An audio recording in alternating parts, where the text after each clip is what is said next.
Node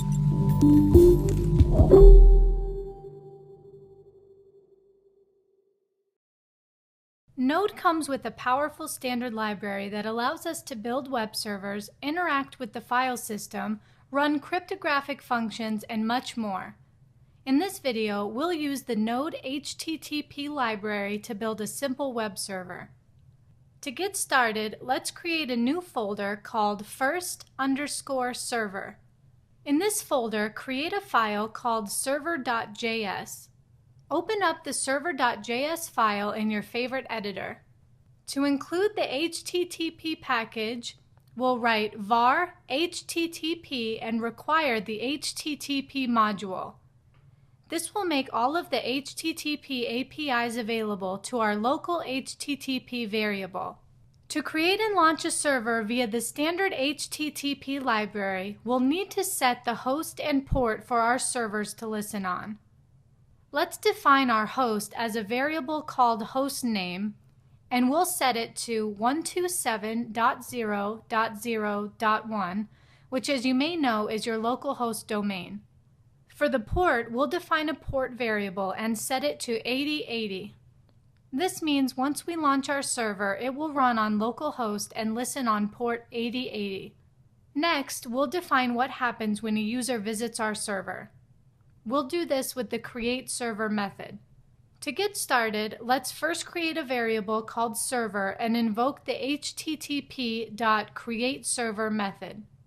Next, we'll pass in a function to our createServer method that will take a request and response parameter. Finally, within this anonymous function, we'll simply respond with a message. The res or response parameter has a method called end, which we will use to end the execution and send the message to the browser.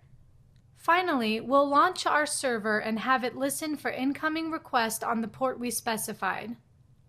We'll use the listen method, which takes a port, host, and an optional callback function.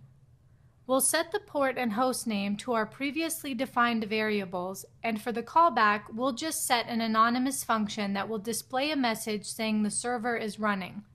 To launch the server, run the node server.js command from your terminal. Remember to navigate to the right directory first.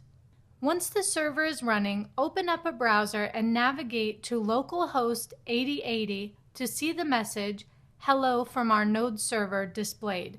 If you look at your terminal, you'll also notice that the program did not exit.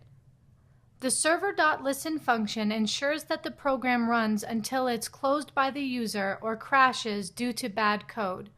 To close out the server, you just need to hit Ctrl+C in your terminal. However, you may need to do it twice. The standard HTTP library is a low-level library and is not necessarily meant to be used directly when building Node applications.